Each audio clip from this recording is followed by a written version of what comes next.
Hey folks, Randy Newberg here. We're wrapping up the final of our 4 videos about how you can find elk on public land every day. We started with cow elk, then we went to bulls in September, bulls in October, and today we're going to do bull elk in November. And like I've said in all the other videos, the reason we normally don't fill our elk tags on a consistent basis is because we don't know how to find bull elk on a consistent basis, or we don't focus on it. We might know how, but we get distracted. So the crew has asked me to do this in under 3 minutes, is what Marcus said. Michael said, we'll give you 5 minutes. Before we start, just know that even though I'm doing this in as high level as I can, the real dirty details, like the nitty gritty stuff of it, is over there on outdoor class. We have the University of Elk Hunting, Rifle Elk Hunting, Archery Elk Hunting. Go over there, use promo code RANDY when you sign up, you save some money. But now we're going to talk about one of my favorite times of year to be hunting bull elk with a rifle, November, which is the late season. So in our prior video of finding bulls in October, we ended talking about the bulls being solo and being in sanctuary mode. Well, November is pretty similar to that, with some changes in behavior that make this late season calendar period an easier time to find bull elk on public land, and an easier time to hang your tag on a bull elk on public land compared to trying to hunt that post-rut period of late October. So know that sanctuaries that bulls use in November are probably going to be a little bit different than the sanctuaries that they use in late October when they're in the post-rut. And the reason being is mostly due to weather. They're having to move further down the transition range, which puts them closer to the winter range, and they're using the sanctuaries along the way.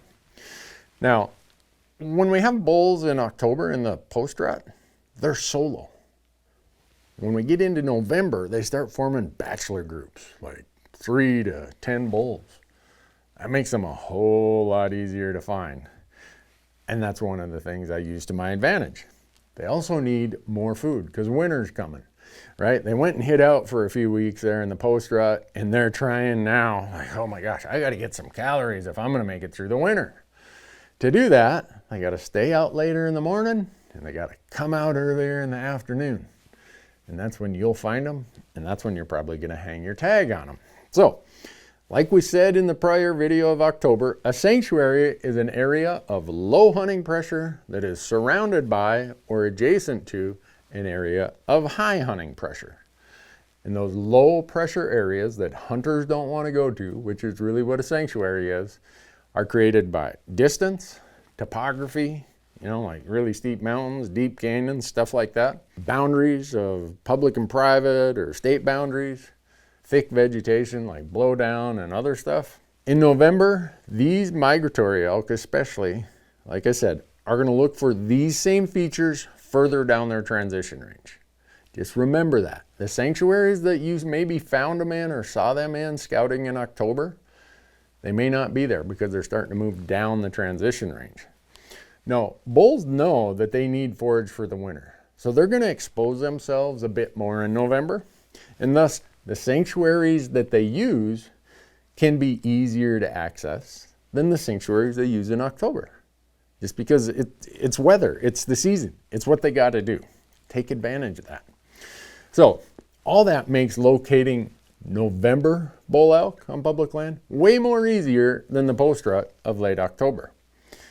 Locate as many of these sanctuaries as you can. Locate different sanctuaries across the transition range so you have a lot of options. Set up and glass. This is a glassing period, okay? You can get to one spot and maybe glass 3 or 4 different sanctuary areas. Once you find that bull, move over there and shoot them. And if you don't have time to get there today, don't fret it. If they're not disturbed, they're going to be there tomorrow and the next day and the next day. They are not going anywhere unless they get disturbed. So when you find these sanctuaries that the elk are using, go in there, stay on them until you know they get bumped out of there. Do that, you're going to find them consistently, and you're going to be one of those people who consistently tag bull elk in November. Sanctuary, sanctuary, and more sanctuary. Thanks for following along in this series. I hope it was helpful. Like I said, All this stuff in great detail is over there at outdoorclass.com, and use promo code Randy when you sign up.